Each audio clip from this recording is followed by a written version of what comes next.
To me. Let's talk to Councillor Holly Whitbread now, Conservative for Epping West and rural Essex.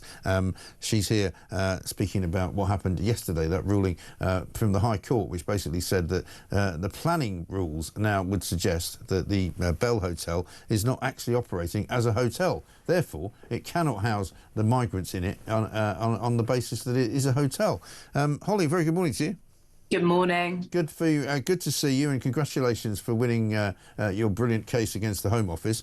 I guess the big question a lot of people are asking me now today is what does happen now to those migrants? Do they get distributed into sort of private homes, if you like, residences, HMOs or whatever, in Epping, or do they get moved out of the area altogether?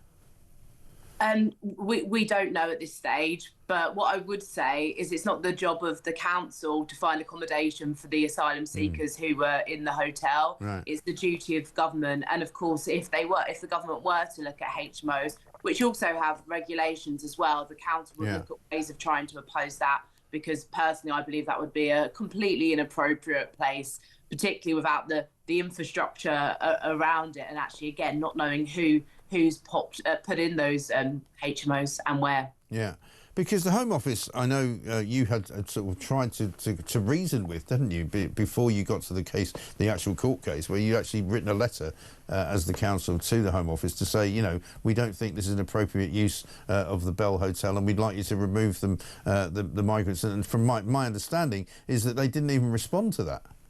That's correct. I mean, we've tried as a council every kind of diplomatic and democratic means possible, and the Home Office just kept ignoring us. We then pursued the court case, which actually was against the owner of the Bell Hotel, as you say, for planning breaches. But even yesterday, the Home Office tried to intervene to block the case and actually keep the Bell Hotel open, just completely disregarding the concerns of local people in Epping. Yeah, exactly right. And have you even to this day, have you had any kind of interaction with anyone from the Home Office or not? With junior officials. So as a council, there have been meetings with officials where we have expressed our concerns, our opposition, and we expressed that opposition when it was reopened earlier this year. And actually, the line that we kept getting back from government is that all hotels will be closed by the end of the Parliament, which is 4 years, which obviously was not acceptable for my community in Epping and isn't acceptable across the UK more widely. Right. And have you been told whether or not they're going to try? I'm told this is because it's a sort of an interdict ruling, if you like. It's kind of, you know, it's not the final ruling. They can't really appeal against it, is my understanding. Is that your understanding as well? Yeah, so the judge yesterday actually blocked the right of appeal, which is fantastic news. The council will look at applying for the permanent injunction, but in the interim period, what will happen is that the owners of the hotel will have to apply for planning permission to the council. I would hope that would get turned down. Obviously, that could be subject to appeal, but we as a council will continue fighting this at every stage and doing all we can and continuing through the legal channels as well. Right, so as far as you're aware, the next step will be the removal of these migrants to somewhere or other, but they have to actually leave the hotel.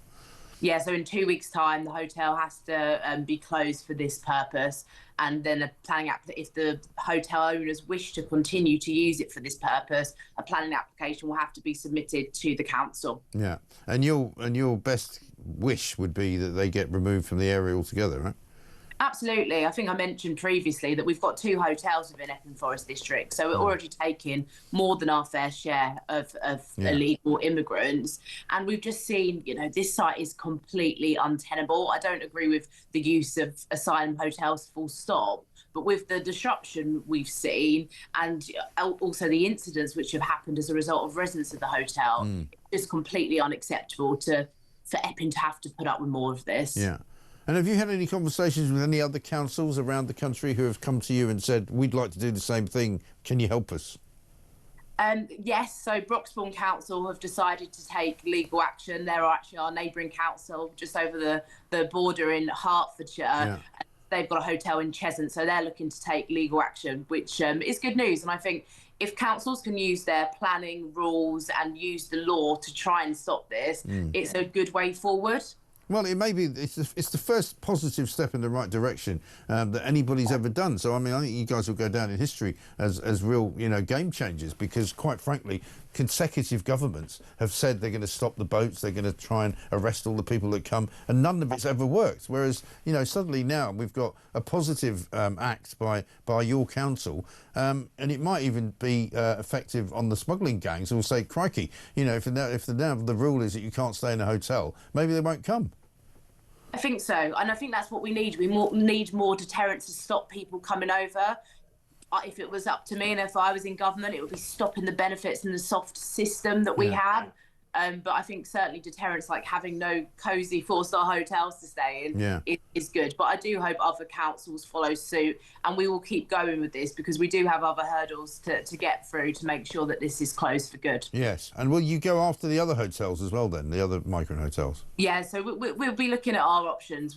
The other migrant hotel has got a mix of women and children in it, as well as males, families. So our approach is to call for the managed closure of that hotel because some of the children are in local schools, but equally it's not in an appropriate location, and it should be used for that purpose. So we'll be looking at our options there. And just finally, I mean, as far as the occupants of the hotel, the Bell Hotel, I mean, how long I know it's been used for about 5 years. The Tories closed it, and I think the Labour Party reopened it. But I mean, how long would you say on average have the residents been in there? So as you say, it was open during the pandemic. Actually, under the last government, it was mixed use. So while we still opposed the use, it was the all-male usage that was particularly concerning. But it's been kind of, on and off for 5 years. There was that year closure period, which was very welcome. And then obviously we had the terrible news that it was to reopen as solely males earlier this year. But I mean, the inhabitants are in there for kind of a mix of periods. I understand that they're actually being processed slightly quicker than they were during the pandemic, but obviously there's just more and more going in because the numbers that are coming over, the government just can't cope and can't handle it. And quite frankly, they need to get a grip. Yeah, absolutely right. Well, this is a brilliant achievement. Well done. And thank you, Councillor Holly Whitbread, very much for talking to us. Conservative at Epping West and rural Essex there, of course, as well.